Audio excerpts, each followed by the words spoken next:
Let me say something that might be uncomfortable if you're a creative who lives online. You can do everything right on the internet, post consistently, share your work, engage, follow the advice of other people, and still be completely invisible. And I know how frustrating that is. It starts to feel like the internet is the only place where opportunities live because that's where you're living. Like if you shut down, if you rest, if you step away even a little bit, you'll fall behind. And honestly, that pressure is exhausting. By the end of this video, I want to show you why the best creative opportunities don't come from the internet and how something as simple as hosting a Friendsgiving reminded me that the real momentum is actually built offline. I've built a creative community, hosted in-person gatherings, and watched some of the most meaningful opportunities of my life come from not only posts and platforms, but from proximity, trust, and rest. And taking all that information from what I've gathered over the years, and if you follow what I'm about to share, the goal isn't just more opportunities, it's fewer desperate ones and more aligned ones. So moving on to point number one, the internet rewards output, but real life rewards presence. The internet is really good at rewarding output. Post more, share more, be more consistent, be visible. But in real life rewards presence. Being in proximity, being near other people, and being there with everyone and not scrolling on your phone. And those are two different currencies. Online, people see a version of you. Offline, people experience you. You can't hide. Your tone, your values, how you listen, how you show up when there's nothing to gain, all of that is really tough to fake when you're in person and you have to show up for people. I started going to a creative leadership meeting every month for the last year, and that has absolutely flipped my whole mindset on what in-person gathering needs to look like. Because honestly, what has come of that is so many opportunities for me, and that's because I put relationships first. I showed up for these meetings, we discussed what we're going through, things that we have questions about, and it has this really cool check-in system where it's so much less about your business. It talks about spiritual growth, personal growth, and then business growth. And so you give each of those numbers and you say what you want to process with the group today. And then we go through all of that, talking to each other, asking each other questions. And at the end of the day, we come away with answers. We come away with solutions to our problems that we've never would have had if we hadn't been in community together. But then on top of that, relationships form outside the group. And so when I mentioned that, hey, I'm looking to take on more retainers this year, some guy was just like, hey, I have plenty of work at my company. Could I hire you freelance and you can come on and work some of our podcasts? And I said, yeah, that sounds awesome. I'd love to solve that problem for you. And that's something I'm passionate about. And back to Friendsgiving, you'll leave our events with your heart full, not your wallet. And I prefer it that way because money comes down the line from real relationships. And when I look back, the opportunities that actually changed my creative trajectory didn't come from being seen by thousands. They came from being known by a few.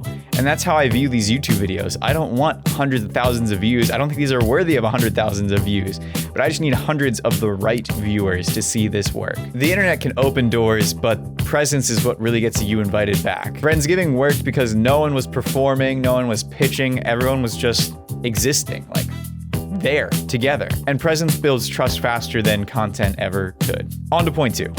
Rest is a creative strategy, not a failure. This year took a lot out of creatives, not only in workload, but emotionally. Decision fatigue, comparison, constant noise, all the things you find online. And the rest feels risky because the rest doesn't feel productive. You can't just measure it, you can't post it, and you can't prove you've earned it. But here's the truth, burnout blocks clarity. When you're exhausted, every decision feels urgent, like you're moving.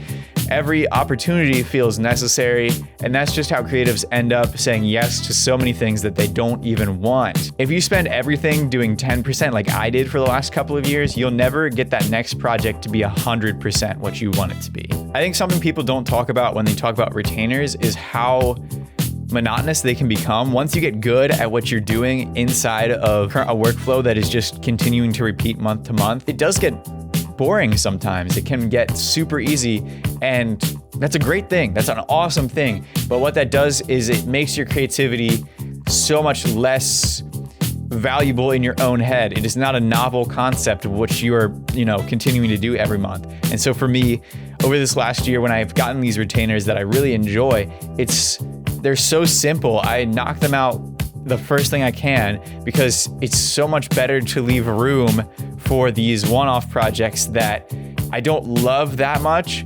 because they're one-off and I want sustainability, but at the same time, they're just so interesting and different every single time. So this year gave me this amazing thought of retainers and how can I sustain myself, but at the same time, it took away from me this sense of awe on every single project. And I think that's okay if you maintain a decent balance between those, but if one gets off, you start tipping towards burnout, and I needed rest more than I needed momentum and everything the new projects brought me. So for me, rest is building into my schedule this year, potentially weeks where I'm not executing on the work. I can still maybe pitch and talk to people, but I am not editing that podcast. I'm not touching the video until next week, because that allows me to refresh the spark that once was gone in me for a little. Friendsgiving wasn't about celebrating wins. It was about acknowledging survival. Over the past year, creatives have gone through so much, just like I just mentioned to you, but sometimes instead of just reflecting, we need to be acknowledging what we went through and setting expectations for next year to do better. And so when you see so many people sitting on the floor just playing card games, like all the barriers are just gone. All the barriers of sitting in a chair, sitting at a table are gone, and we are just back to our human selves, back to our kids, where we sat on the floor and played games with each other. And I think that spoke more volumes than I think people realize. When you get so comfortable that you can like play on the floor family style, like all bets are off, all the laughter is happening, that's what really matters. And so that creates margin. Margin creates perspective, and perspective creates better choices. It's not quitting, it's recalibrating. So when you just take work off the table and just have fun, that is the deepest form of rest. All right, and quick pause. If this way of thinking resonates with you, this is exactly how I built my creative community, which I've been talking about this entire time. It's a space for creatives like you and me who want to make meaningful work, but without burning themselves out, and keep each other going. No grind culture, no forced output. If you want in, there's a link below. No pressure. It's just an open door. It's an invitation. And now we move on to point number 3. Low pressure environments create high trust relationships. Let me be clear, Friendsgiving was not networking. There were no intros like, so what do you do? There were no soft pitches, no collaboration talk, and that was intentional. I wanted to build a community where if you take the work out of it, everyone is still friends. If you take me out of it, it's still a community. And how do you do that? You build that by removing yourself really early on and not giving yourself the props and the pat on the back for what you've built. You just say the community members have done the hard work. They've showed up for each other and for themselves, and now they get to enjoy the fruits of what they built. And so when I went into Friendsgiving, I knew that this was not about getting everyone ready for the new year. This was the reflection and the time away from work that everyone deserved after a hard year that they had together. So making food for each other, that's not photo and video creative work. And just spending time together playing games, that was so good. And when I say there was no collaboration talk, it was really cool because nothing happened at the Friendsgiving other than just hanging out.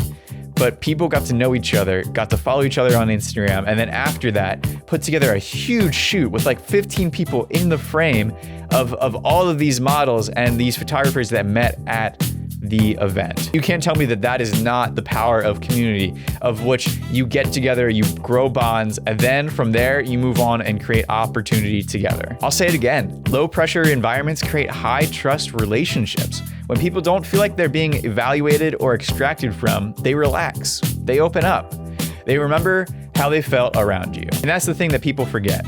Opportunities don't come from transactions, they come from trust built over time. Friendsgiving wasn't productive in the traditional sense, but it was foundational. And on to point number 4.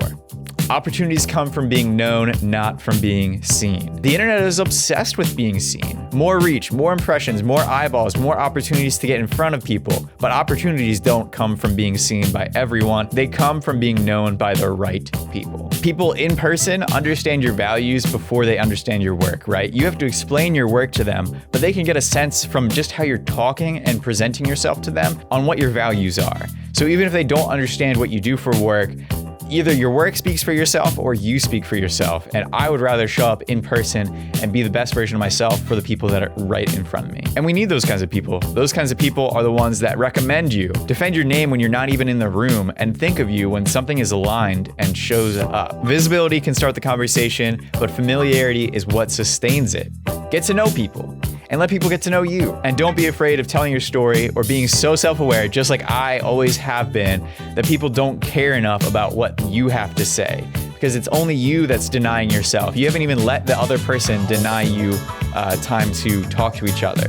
So no, Friendsgiving was not content. I only took one video, and that was just me walking through everything. It was soil. And if you're feeling stuck creatively, maybe the answer isn't posting more, optimizing harder, or pushing through. Maybe it's sitting at the table. Maybe it's sharing a meal with someone. Maybe it's sitting on the floor and playing a game. Maybe it's resting. Maybe it's choosing proximity over performance. Creating from a place of emptiness is a surefire way to make you stay empty. So take time to refill your cup. The best creative opportunities don't come from the internet. They come from people who know you, trust you, and want to build something with you slowly over time. If you want more of this kind of pace, this kind of mindset, and this kind of creative life, my community is linked below.